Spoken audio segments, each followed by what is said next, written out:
And I used to like drive home from her house, and sometimes I'd not want to keep myself on the road because I'd be that sad or like wrong. I don't know. I don't know, just alone.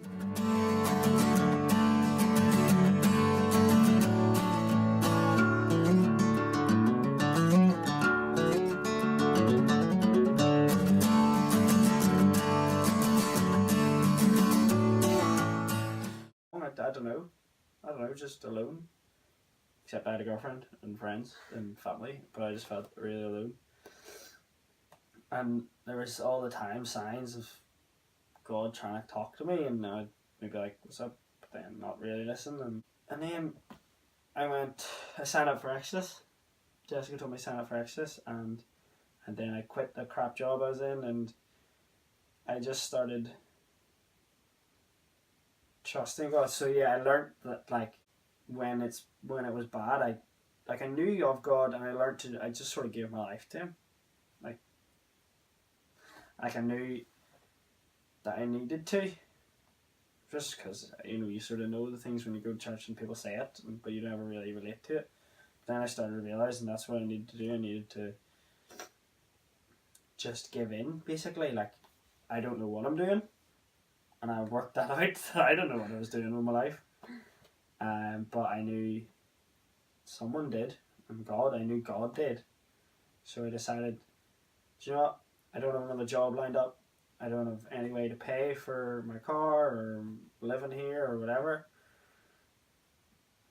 And I decided to I give up and just let go of everything and quit my job and just give everything over and just sort of waited. Dosed about for a while, had some fun. And then from that, it got on the Exodus team. So if you know Exodus, it's like an organisation that sends out mission trips. And I started going to that, and I started reading the Bible. Jessica got me a Bible for Christmas, actually. Yeah. And a pad, and I was reading the Bible more, and it's not as a dramatic testimony, but that process took me 2-3 years of God just slowly taking away the things that I had relied on in life to keep me happy and give me purpose. So rugby went, school went, friends went, like to uni, and things I enjoyed, I stopped enjoying. I stopped enjoying things that I didn't like doing really, but I did them because I got a little bit of pleasure out of them. They just started getting I felt guilty, like they started being taken away, and everything just slowly, really slowly, just was stripped back to pretty much nothing. Or well, I felt nothing for them anyway. Like, it could have still been there, but like my feelings for it and my dependency on it just started getting stripped away. So then I started realizing I needed to depend on God for joy, happiness, life, everything. I just, I remember I remember sitting and praying on my bed and going like this, like literally just going, like almost I was like throwing up, and like it was on my shoulders, and like you go like that, and like literally doing that, and it all just, and it just fell away. You feel so much lighter, and like then the happiness and the joy starts to come in, and the opportunities just started like out of nowhere. I was like, I was doing youth work. I was working in Sunday school, and I loved some like the cute little kids. They're so adorable and fun. And then going to church all the time and listening to talks. Loads of really good speakers coming in, praying, laughing, and then in my own home, reading the Bible, knowing it, getting words from it, God talking to me, and then in like a spiritual sense, like literally getting to know Jesus, like, because he is somewhat, but to me anyway, he's a being, like he is someone, and I just learned to talk to him as a mate, and I'd invite him to walk with me. And I remember actually one day it was particularly rough, and I had a rare day off from work, and I was like, I just decided to take Frodo for a walk, or dog Frodo, to Delamont, and walked about, and literally just was like, Jesus, you want to come for a walk?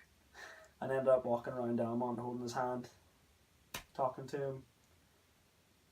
Just give, like, I thought, like, oh, I'll invite him and then I'll tell him all my problems and then make them go away, but I couldn't even talk about my problems. I just talked about life, just had a chat with him, like, you hadn't seen a friend in a while and you don't want to tell them all the gossip, you just kind of want to chat to them. So that's what I did. And from sort of those days of Jesus coming into my life, and like each night I'd pray and then maybe I'd have a dream or I'd get to know him or he'd come visit, or I'd have an experience or I'd chat to someone or I'd get prayed for, like all this sort of just builds up. And then Exodus, actually, yeah, I do a lot in Exodus, but my team does a lot of, like, where the point of the team is to develop us into leaders, so we get taught a lot of how we can rely on God to lead others. So you kind of have to figure out yourself before you lead others. Yeah. So that pushed me a lot to do that, and now I've got to a stage where I'm moving on to the YMCA thing in Newcastle, and I'm in a new church, well, not a new church, I'm working in like youth work in other churches, and it's all just totally taken off. But the thing that I feel is the most important I've taken from it is not one moment that God has came through for me. It's been the past 3 years that he's stripped away the bad, we'll say, the not him, the stuff that I didn't want, but I felt like I had to have, essentially. It all just slowly, like really gradually, just was taken away. Like easily, I was a Christian the whole time, you know. But it wasn't a relationship then, and it just slowly grew, which is different from, like, you hear testimonies of people like, I was a drug dealer and then my mate died and God saved me or whatever. Like, they're awesome, amazing, that's amazing, but something I've learned really recently is actually to value my own journey of literally just slowly getting to know God and still tiny steps, and then bigger steps of faith where you just go like, okay, I'm freaking out, I don't know what to do, here you go, and it's fixed, you know, it gets fixed, you just have to wait, be patient.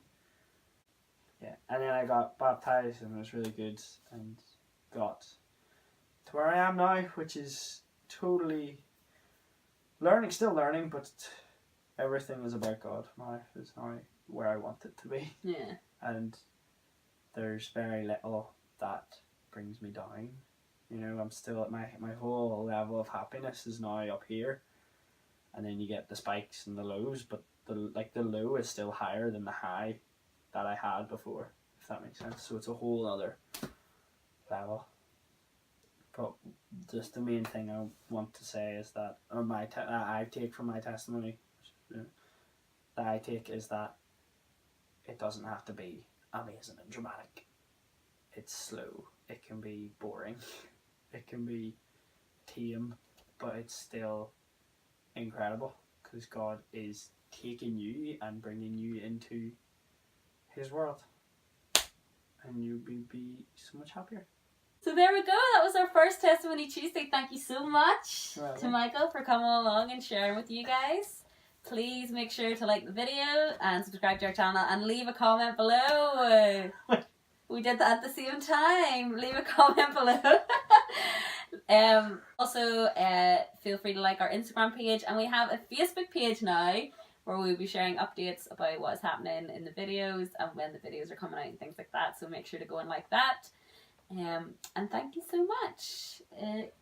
And stay tuned for our next update, which will be on Friday for our Film Friday. So yeah, thanks for watching, and I hope you stay tuned. Bye.